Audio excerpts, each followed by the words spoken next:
Hello, this is Kirill from forexboat.com and welcome back to the course on Forex trading. In today's tutorial, we will talk about Forex brokers and we will understand why we actually need them in our day-to-day trading. So if we imagine the Forex market, then it's got lots of different participants, such as major banks, central banks of governments, investment banks and investment companies. Other normal companies that need to conduct foreign exchange transactions.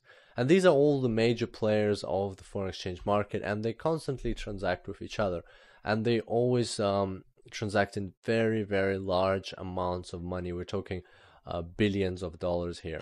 And so together they comprise the Forex market. So how does a person such as you and me get into this Forex market? Even if we have a deposit on our account of $50,000, and more likely than not it's often less than that. Even with such a large deposit, it's hard to get into a market where an average transaction is several billion dollars, and the daily volume is measured in trillions of dollars. So how can we get it there? And that's where the broker comes into play.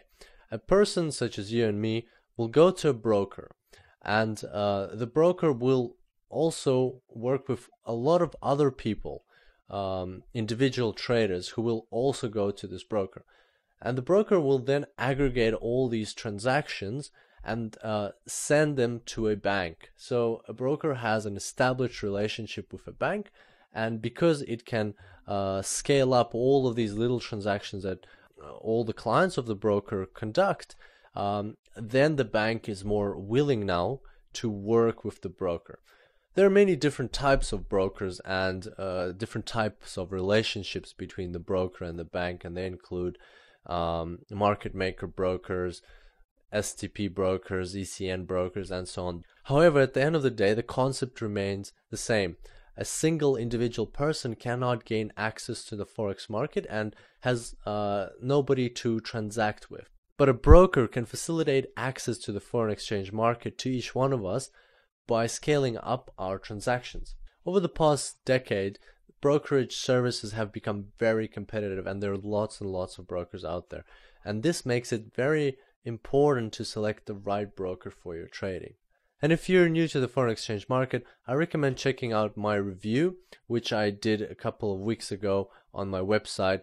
So in this review, I compare the top 3 brokers that I've ever worked with in my 7+ years of foreign exchange experience.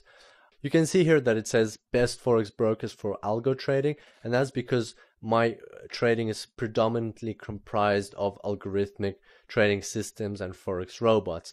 However, this review can help you select a broker even for manual trading, because only one of the brokers I talk about is dedicated solely to algorithmic trading, and the other 2 you can both use Forex robots in them, or you can trade manually, and I've tried and tested them and they are reliable. So if you want to check out this review, just go to www.forexboat.com/brokers. And when you read this review, you will notice that for each one of these brokers, I specify exactly how many funds I have held with them at the maximum, and how much money I have withdrawn, and how they have gone about processing those withdrawal requests. And so this serves as proof of their trustworthiness. I'm pretty sure that this review will be worth your while, because it will help you avoid the natural mistake most beginners make when they select an unreliable broker who basically trades against them and makes them lose because of that. On that note, I'm going to finish today's tutorial. Thank you for your attention, and I look forward to seeing you next time. Until then, happy trading.